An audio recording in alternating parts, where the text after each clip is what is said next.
February 28, 2026. In under 12 hours, the United States and Israel launched nearly 900 strikes across Iran. By morning, Iran's supreme leader is dead. A war that some predicted, and many hoped would never happen, has begun. What followed wasn't a short skirmish. It became more than 3 months of strikes, ceasefires that collapsed within hours, a downed American helicopter, and a global economy bracing for the fallout. This is the timeline of the 2026 Iran war, what actually happened, where it stands right now, and why it still isn't over. The breaking point came after months of failed diplomacy. Indirect talks between the US and Iran over a new nuclear deal had collapsed earlier in February.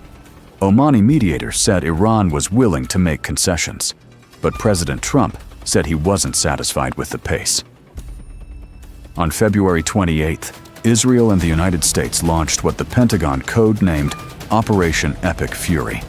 Their stated goals: cripple Iran's nuclear and ballistic missile programs and push for regime change.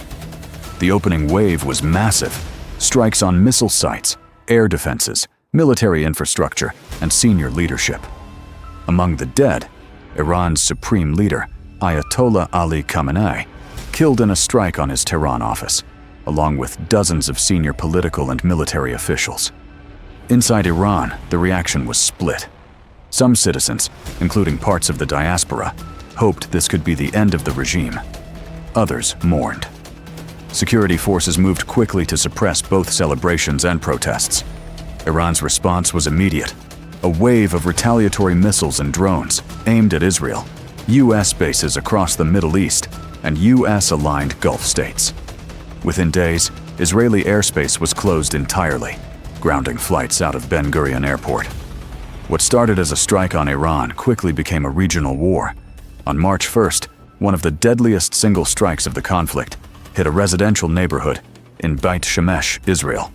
An Iranian missile strike that killed 9 civilians, the largest death toll from Iranian retaliation up to that point. On March 12th, a US Air Force KC-135 refueling aircraft went down over western Iraq. 6 American airmen were killed. A second aircraft involved in the incident was damaged, but landed safely. 5 days later, on March 17th, Ali Larijani, the powerful secretary of Iran's Supreme National Security Council, was killed in an Israeli strike on Tehran. Then the war shifted towards something with global consequences: energy infrastructure. On March 18th, Israel struck the South Pars gas field, a massive offshore field shared between Iran and Qatar. It was a clear signal. The conflict was no longer just about missiles and military bases. Oil and gas facilities were now targets. Strikes hit refineries and fuel depots across Tehran. Meanwhile, the long-simmering Israel-Hezbollah conflict reignited in full, with Israeli airstrikes pounding southern Lebanon and Beirut's southern suburbs, displacing more than 1/6 of Lebanon's population. By this point, France had reported its first soldier killed in the conflict.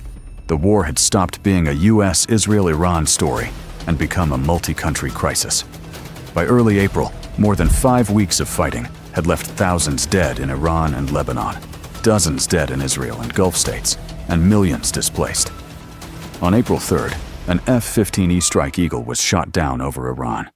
One crew member was rescued 7 hours later in a major combat search and rescue operation, involving hundreds of US troops and dozens of aircraft. One of the largest CSAR missions of the entire war. Just days later, on April 7th and 8th, the United States and Iran agreed to a ceasefire, this time brokered by Pakistan, after Iran had rejected an earlier 45-day framework and proposed its own 10-point peace plan. But the ceasefire was rocky from the start. Within hours of it being announced, Israel launched some of its largest strikes on Lebanon yet, hitting densely populated parts of Beirut. Iran insisted Lebanon was covered by the truce. Israel and the US said it wasn't. Hezbollah fired rockets back into northern Israel. On April 21st, President Trump extended the ceasefire indefinitely. Officially, Operation Epic Fury was declared concluded by May 5th. But the war didn't really end. It just changed shape. For weeks afterward, the conflict became a standoff over the Strait of Hormuz, one of the world's most important oil choke points. with Iran maintaining tight control over shipping movements and the US running what Trump later described as a secret mission to escort commercial vessels through the strait. More than 200 ships made it through under that protection. For about 2 months, an uneasy quiet held. Then, in the first week of June, it broke. On June 5th and 6th, Iran launched drones toward the Strait of Hormuz, triggering air raid sirens in Kuwait and Bahrain. The US responded by intercepting the drones and striking Iranian coastal surveillance radar sites. By June 7th and 8th, Israel and Iran were trading direct strikes for the first time since the April truce, the worst escalation in months. Israel closed schools across the country. Iran said it would suspend operations against Israel, but warned it would resume if Israeli strikes on Lebanon continued. For a moment, it looked like things might calm down again. Then came the helicopter. On the night of June 8th, a US Army AH-64 Apache attack helicopter went down while patrolling over the Strait of Hormuz. According to a US official, an Iranian drone struck the aircraft, causing it to crash off the coast of Oman. In a first for American forces, both pilots were rescued, not by another aircraft, but by an unmanned surface drone boat. Both were confirmed safe and uninjured. President Trump posted that the US must of necessity respond. Iran's foreign minister, Abbas Araghchi, didn't directly address the shootdown, but warned that foreign forces near Iranian territory were at constant risk from human errors, plane accidents, or potentially being caught in crossfire, and suggested the best solution was for them to leave. At 10 p.m. Greenwich Mean Time on June 9th, CENTCOM launched what it called self-defense strikes, hitting Iranian air defenses, ground control stations, and radar sites near the Strait of Hormuz. Explosions were reported on Keshem Island and in the ports of Sirik, Jask, and Bandar Abbas. Iran's response came fast. The IRGC launched drone and missile attacks on US-linked military targets in Bahrain, Kuwait, and Jordan. Araghchi warned that Iran's forces would leave no attack or threat unanswered. For a brief moment, the region held its breath. One retired US general told Al Jazeera the limited scale of both sides' responses might actually be a sign of controlled escalation, both governments showing strength without wanting a full relapse into war. And then, just as quickly, the temperature dropped again. On June 11th, President Trump announced he was canceling a new round of planned strikes on Iran, posting that talks had been brought to the highest level of Iranian leadership, and describing a great settlement that could be signed within days, possibly in Europe, with Vice President J.D. Vance attending a signing ceremony. Iran's response was more cautious. A foreign ministry spokesperson called reports of a finalized deal merely speculation, saying Tehran had not made a final decision. Iran's top military command went further, warning that any future US attack would trigger a response even more severe than before, and accused Washington of a clear contradiction between talking peace and continuing hostile actions. So, as of right now, both sides say they want to stop fighting. Neither side has actually signed anything.